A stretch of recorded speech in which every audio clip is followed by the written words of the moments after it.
Naaman को कैसे मिली चंगाई? एलीशा की शक्ति और परमेश्वर की कृपा। एलीशा और नामान की कहानी 2 राजा 5:1-19। आज हम एक अद्भुत कहानी सुनेंगे। एक शक्तिशाली योद्धा की जो था कोढ़ से ग्रसित, एक भविष्यवक्ता की जो किसी राजा से भी ज्यादा सामर्थी था, और सबसे बढ़कर एक परमेश्वर की जिसकी दया और चंगाई हर किसी के लिए है। यह कहानी है एलीशा और नामान की। नामान अराम देश का सेनापति था। वो अपने राजा का सबसे भरोसेमंद और विजयी योद्धा था।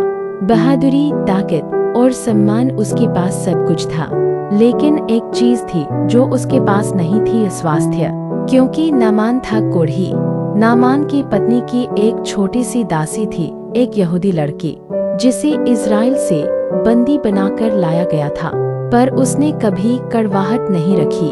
उसके दिल में करुणा थी। काश मेरा स्वामी उस भविष्यवक्ता के पास जाता जो सामरिया में है, वो उसे उसके कोढ़ से चंगा कर सकता है।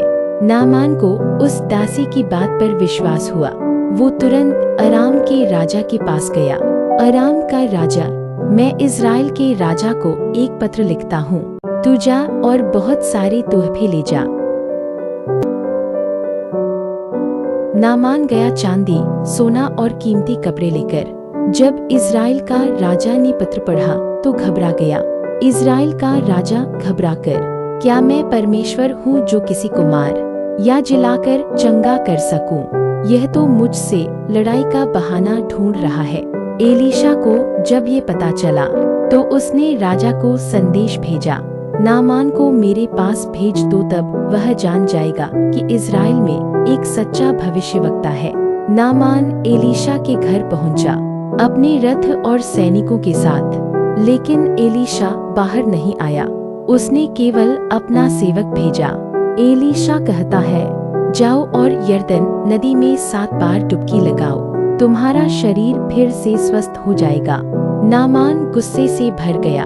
मैं सोचता था कि वह खुद बाहर आएगा, अपने परमेश्वर का नाम लेकर मुझे छुएगा और मुझे चंगा कर देगा। यरदन, हमारे देश की नदियां उससे कहीं अच्छी है, नामान के सेवक समझाते हैं। नामान चला गया गुस्से और अपमान में, लेकिन उसके सेवकों ने बड़ी बुद्धिमानी से कहा, स्वामी, अगर भविष्यवक्ता कोई बड़ी चीज करने को कहता तो क्या आप नहीं करते? तो फिर ये तो आसान है, बस नदी में 7 बार डुबकी लगानी है। नामान मान गया। वह यरदन नदी में गया। 1 बार, 2 बार, 3, 4, 5, 6 और 7वीं बार जब वो बाहर आया तो उसका शरीर बिल्कुल एक छोटे बच्चे की तरह कोमल और साफ हो गया। नामान दौड़ता हुआ एलीशा के पास गया। अब उसके चेहरे पर गर्व नहीं, आभार था।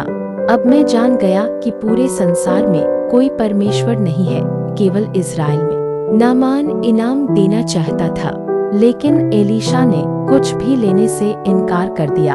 एलीशा, मैं कुछ नहीं लूंगा, यह चंगाई परमेश्वर ने दी है मुफ्त में। नामान को चंगाई सिर्फ यरदन नदी से नहीं मिली, बल्कि उसके नम्र होने और विश्वास रखने से मिली। जब हम अपनी घमंड, अपेक्षाओं और शर्तों को छोड़कर ईश्वर की आज्ञा में चलना सीखते हैं, तभी हमें सच्ची चंगाई और उद्धार मिलता है।